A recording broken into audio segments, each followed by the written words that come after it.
So if we as internal auditors are wanting to be trusted advisors, we really want to partner with management and drive value for the organization, like we've been talking about at all the conferences. We need to be focused on Yeah. the same thing that those stakeholders are, and that's where those ERM risks are key. Hello, everybody, and welcome to another episode of the Audit Podcast. I'm your host, Trent Russell. Today on the show, we have Beth Womersley. Beth leads the audit team at Universal Orlando. Previously, she was at the Holiday Inn Club Vacations, leading the internal audit function there. And before that, she led the internal audit function at SeaWorld. So hands down, probably the coolest series of jobs that I think we've had on the podcast. We had some people send us messages saying, hey, can we do something around ERM? Internal audit's getting a lot more involved with ERM. A lot more of the responsibility is falling on internal audit to facilitate ERM, leverage ERM, etc. And so that's where Beth comes in. Beth has facilitated ERM at multiple places and also kicked them off, launched them, got them started. And so that's where the entire conversation is around. So for those that don't know, we talk about what the point of ERM is, especially relative to the risk assessments that we typically do within internal audit. What's the sales pitch for ERM? So if you believe in the value that it adds and you want to take on some of those responsibilities, help facilitate it, how can you do that and get buy-in from the audit committee and the board? What line of defense does it sit in? Should it sit in? Could it sit in? I think there's always questions around that, and independence, of course. And then ISO, COSO, what framework are we going to follow here? And so with that said, here we go. Okay. What is in your, you can do internet browsing history, ChatGPT history, Copilot history, a combination of any of those, or if you use Llama or Claude or any other type of LLM. But what have you been doing personally and professionally within those tools that you could tell us about? So I will say I'm really enjoying AI more from the personal perspective right now, but that is changing quite a bit from the business perspective as well. So I can share that. Personally, I often like to watch movies or TV shows that are based on real life events. And then I'm always curious when I'm watching them, is it actually true? Is it partially true with creative liberties?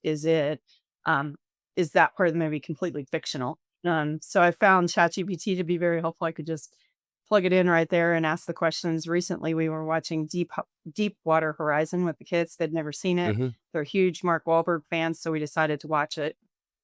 And during that, the risk management side of me said, I wonder how much of this is Of actually course. true versus how much was fictional and really there for entertainment purposes. So I just plugged it into ChatGPT while we were watching the movie and kind of followed along to say, yep, that was in an investigation report, or no, that wasn't in an investigation report. So I kind of use it a little bit to nerd out even in my personal life.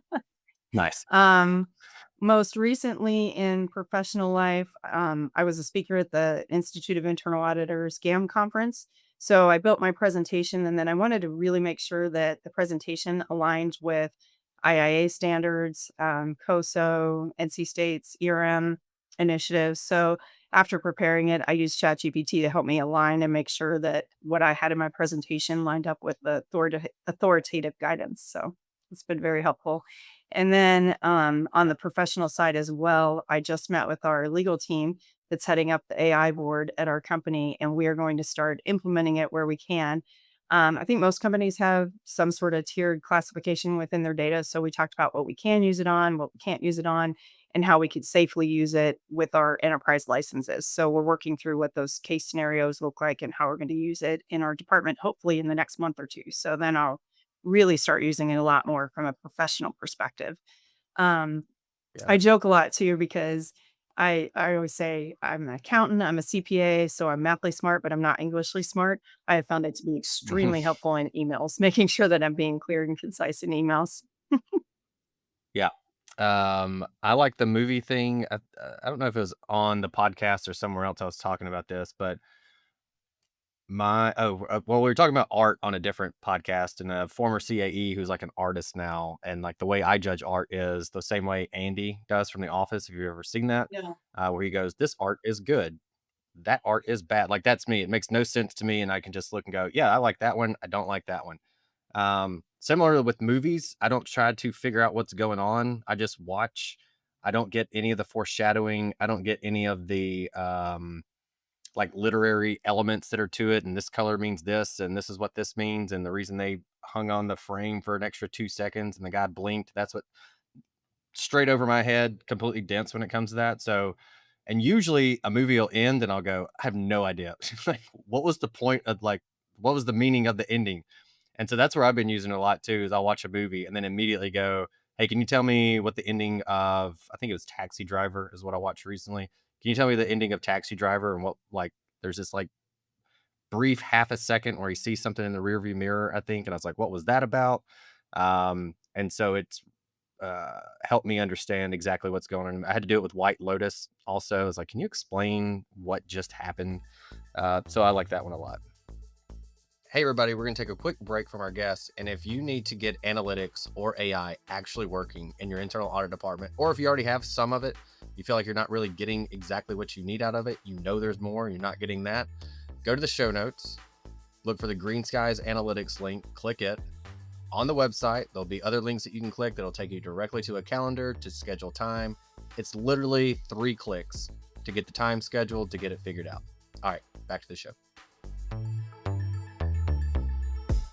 Most of this episode is around ERM. You mentioned NC State, so there's a really, really solid resource there for anyone who's interested in kind of all things ERM. Just search NC State ERM. It'll take you there, sign up for the email list, and then kind of see all the new content that they put out. But there has been more on audit relative to ERM as of late. And actually someone specifically emailed me and said, can you have someone talk ERM? You and I were talking, you said ERM, and I said, you're coming on the show because we have to have you. So anyway, with all that said, what's the point of ERM when we do risk assessments as a part of the internal audit function? There's like ERM, they do their thing. Internal audit does a risk assessment. So like, what is, maybe even higher level, what is ERM for those that don't even have ERM within their organization? Yeah.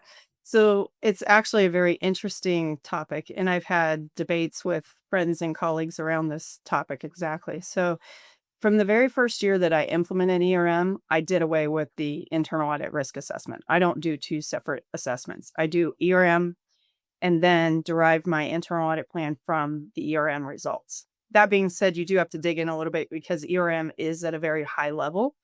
So if cybersecurity risk is high, then you might have to dig in and figure out what specifically you need to target your audits on.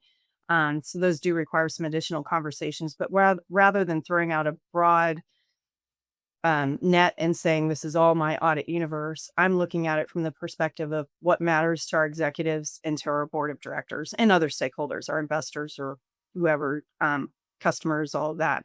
So if we think about it, if ERM is done properly, it's really being driven from the business strategy. What matters to those people that we just talked about? The board, our investors, our customers. That business strategy is developed to drive that value.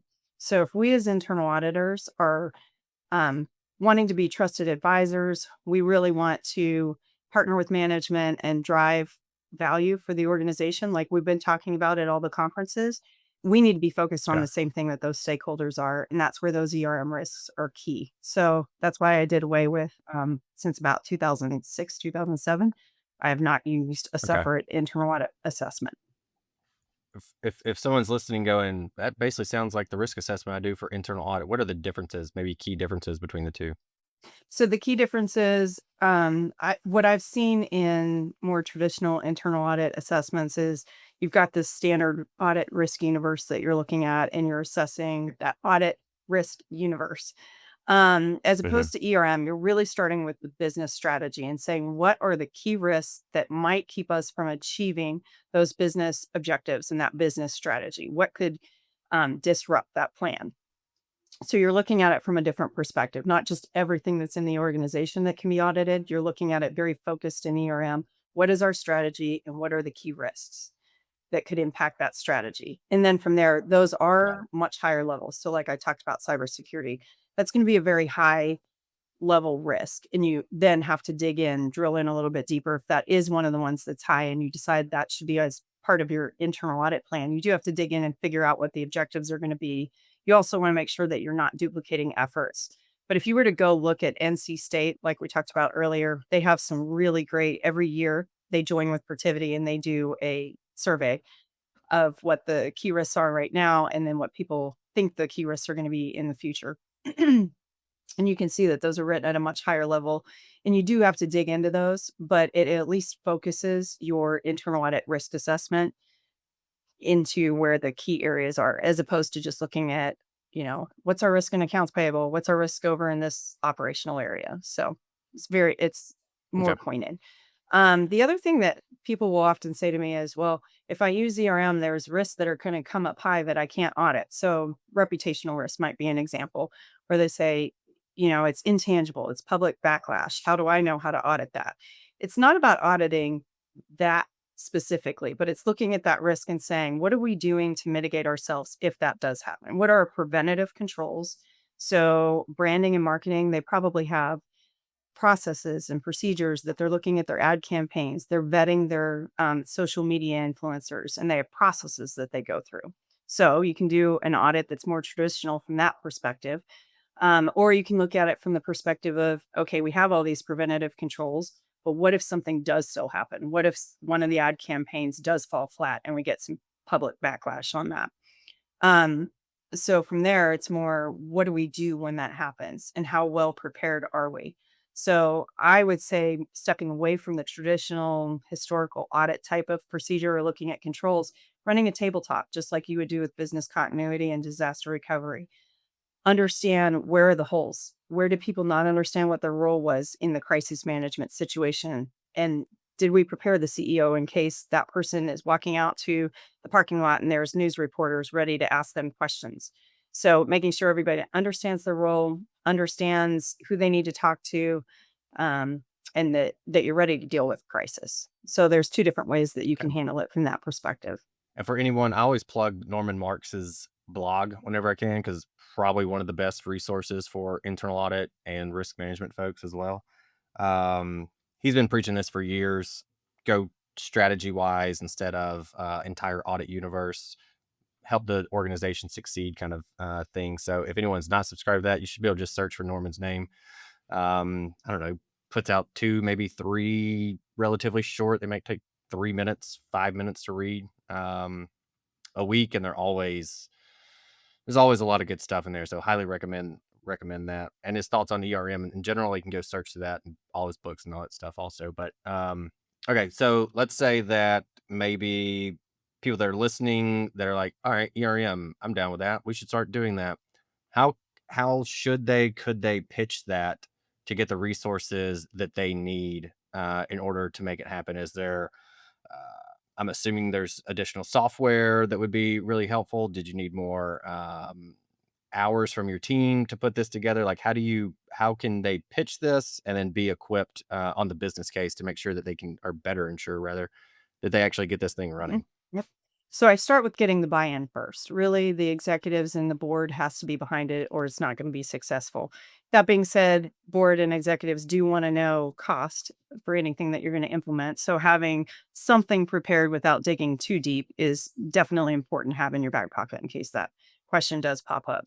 But it's first, what do we want to derive out of it? What kind of value do you think that you can bring to the organization? And it's probably got to be more than just your internal audit plan. So thinking through how are we going to handle crises? You can use other companies as an example too, and how they managed through a crisis, whether it was good or bad, and how internal audit or sorry, enterprise risk management could help them in that situation. Um, Definitely aligning ERM with the business goals and how it can be successful. All right, so let's say we have convinced some auditors that are listening that ERM is the way to go, and now they basically have to build the business case and convince, influence management to give them that responsibility as well as give them the budget to do that. Um, how can we get that buy-in? What's kind of the sales pitch for ERM? So I start with making sure that the executive management team and the board are in support of ERM because if they are not in support, I don't want to spend a lot of time developing a budget. But you do have to have enough information because costs do matter. So enough information and an idea of how you're going to structure that. But I start with where can we add the most value? What can ERM bring to the organization? Where are we maybe lacking? Where do we have some blind spots? Do we have any specific examples that we can bring in from the organization where we had something either go wrong or missed an opportunity because we weren't doing ERM, and ERM could have maybe helped us identify those and take advantage of them. So bringing in real life examples from your own company or bringing in real life examples from other companies and what they could have done and how ERM could help them. Certainly aligning with the business goals, demonstrating some quick wins. Maybe it's a pilot project and you start with something a little bit smaller. But definitely showing how ERM can help your organization is going to be key when getting their support. And I say that you need to have board and executive management support before doing the ERM program, because if you think about it, you're just the facilitator. The people that are actually managing and monitoring those risks are the people throughout the business. So you've got to have that executive support to help build that risk aware culture and drive the importance of um, doing the program and for people to actually participate and take advantage of it. Um, it also helps with improved decision making. So thinking about it, just bringing that risk aware culture. So if you're looking at an acquisition, is everybody talking about the risks and identifying them so that you have a clear path forward in what you're going to consider and what obstacles you might come across and what might be some value adds. Resiliency is a big one. So we've talked a little bit about this, but helping organizations prepare and be ready for potential disruptions or taking advantage of scenarios and opportunities that are out there. So, in general, having a plan that's practiced and can help people manage whether it's a stressful situation or, again, taking advantage of opportunities. So, ERM can help with that risk mitigation strategy, really bringing that structured approach. So you've identified your key risks. What are you going to do with that? Hmm. I have seen companies that just do the survey and then they put it on a shelf and they're done, or they've done individual facilitated sessions and come up with their risk scores, and then they put it on the shelf until the next year. If you're going to do that, I don't think that there's value in doing ERM. The value really comes not from doing the ERM exercise and um, the annual survey or facilitated sessions or mixture, however you're gathering your risks. But the value comes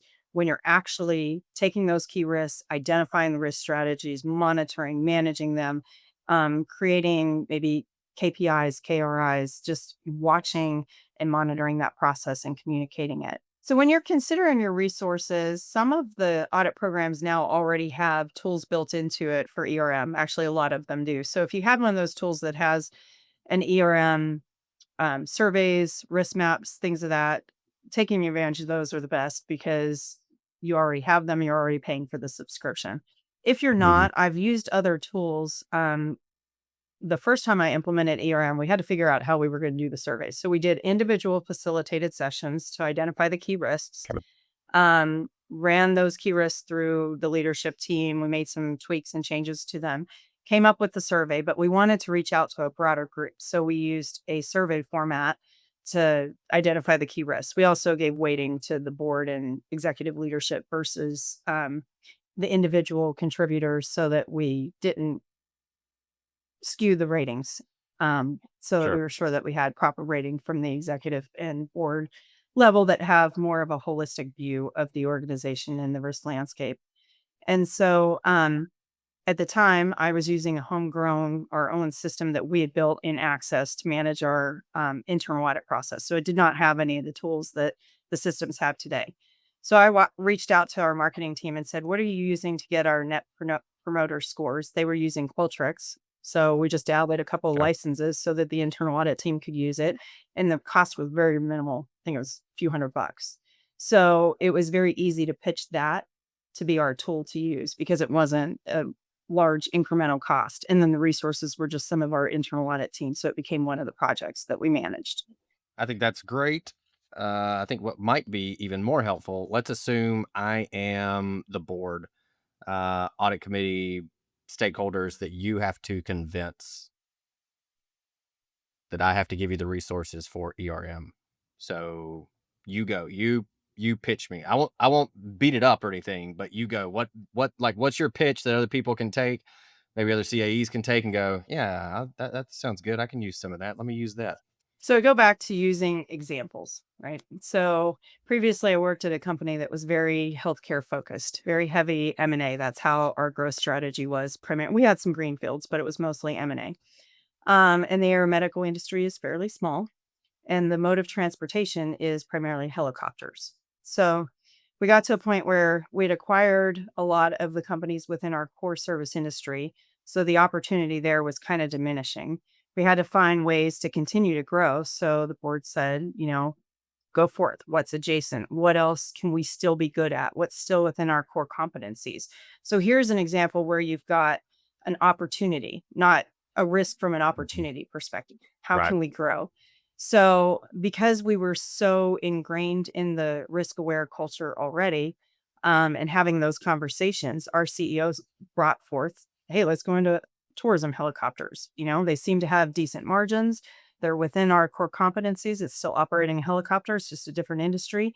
And we did. We acquired two tourism helicopter companies. They were very successful. Of course, there were things that leadership had to learn that was different in tourism from healthcare, but it still rolled in nicely. And by doing that risk assessment specific to those acquisitions, our leadership teams were ready and prepared by bringing in that acquisition. So they were both very successful. So that's where you can show how ERM can add value, even from a positive perspective, as opposed to Yeah. always thinking it in negative terms, like something bad's going to happen. I love that so much. And people that listen to the show know, if they're listening, they probably know that I was smiling when you said that because, like, risk is great and we do that all the time. But I feel like what people would rather hear about is the opportunities. Like, let's talk about that. And opportunities, just the other side of the risk coin to some degree in a lot of situations. And so I always try to put it in that perspective, which I think you did fantastic on. So, do you have more on the example side or? So we had a very interesting situation where I was working with a company. We decided that we were going to go into not as developed of a country internationally. And the risks that we were typically used to thinking about, whether it be fraud risks or just integrating, culture risk. Obviously, culture risk plays in when you're going to another country. But what we identified was a safety risk. And while this isn't at the ERM level, this is getting that risk aware culture throughout the organization. Yeah. So as we were talking about expanding into this other country, one of the risks that we were having as in the management discussion is, the country that we're going into, one of the things that's highly prized more than even money is having clean water. So, and for Mm. us to provide our services, clean water was absolutely key to providing the services. So we had a whole filtration system that we were going to have to be putting at the base. And in that case, we realized we really need to have safety around that. We need to keep our team safe that's on the ground because people are going to want to have access to this purified water. So it's really interesting how you can use that from an operational perspective and how it really helps you drive the business and identify how you're going to keep your team members safe, how you're going to keep your assets safe, all of that. The thing I wanted to follow up on was earlier from earlier was when you mentioned the facilitator role.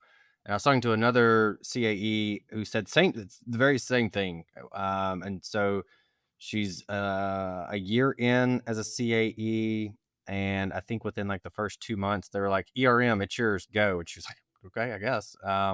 But she used the word facilitating ERM. And so that kind of brings me, I'm curious if I'm sure there's got to be somebody out there who's like, oh, we can't do this. There's some kind of independence thing, or that's a second line or a first line thing or whatever. Is there a lot of back and forth discussion around that? Or is it pretty cut and clear? Like, nope, this is audit's thing and we're going to do it.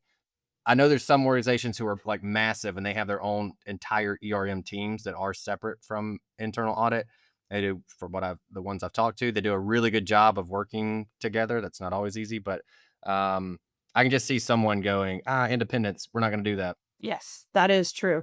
And it is actually a very hot topic right now. You're actually hitting on something that's a big hot topic. I was actually recently at a chief audit executive event, pre-conference event, and it was a big debate topic. We had a breakout session that was specific to ERM, and there were CAEs that felt very strongly it needs to be second line of defense. It should not be an internal audit. And then there were others that were definitely on the side of, no, it makes sense. It should be an internal audit because we're risk experts. We do this for a living.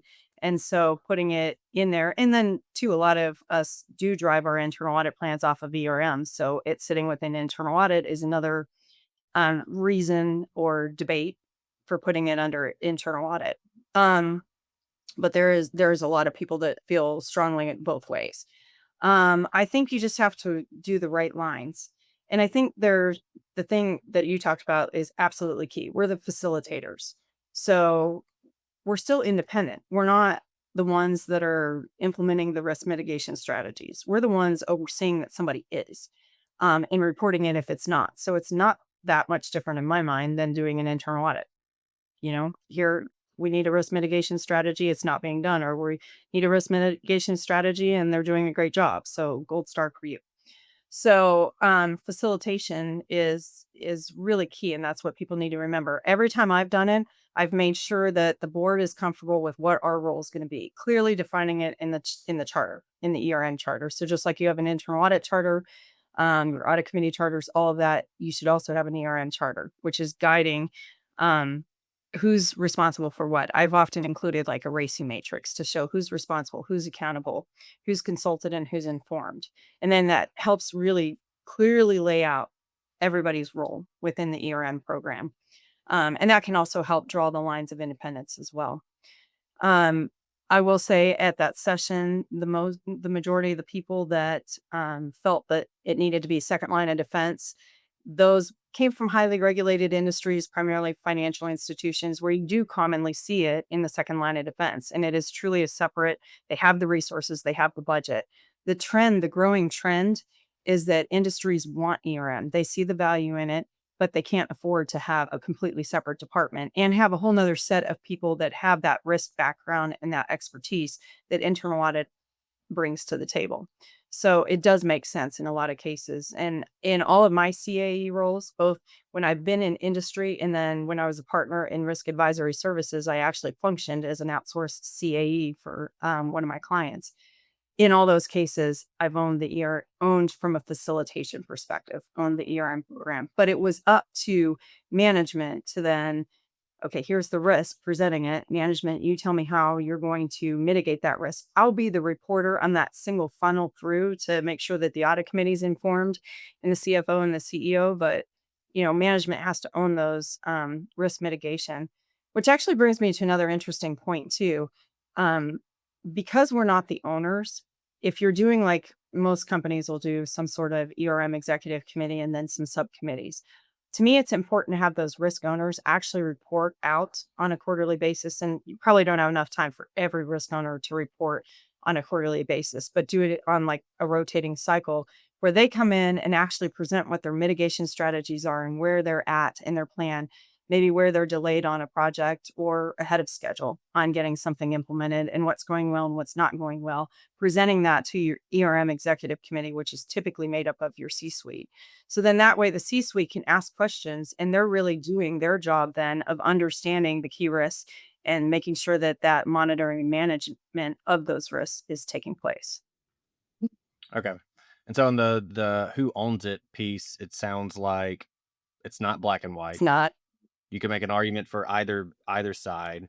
Ultimately, it comes down to what's best for your organization. It is. In Yeah. industry, I would say financial institutions with their type of regulation, it does make sense that theirs is completely separated. I don't have a background in financial institutions, but I've spent a lot of time. I have a lot of friends that are in it, and it does make sense for them. Yeah. And that was the examples that I had were they both were financial institutions where they had their own ERM teams, like, a handful of folks in there just doing that. Excellent. Okay.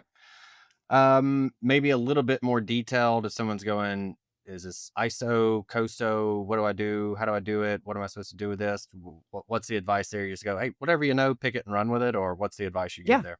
So I have implemented both. I've used ISO and I've used COSO. I will say more What? commonly, I've used COSO. That's the most Okay. common that I've come across. And some of that could also just be that my background is primarily with either publicly traded companies or pre-IPO companies, and COSO's standard framework and knowledge that everybody has already. But that does go back to the fact I always recommend when I'm working with clients on ERM, use whatever makes the most sense for your company. So Yeah.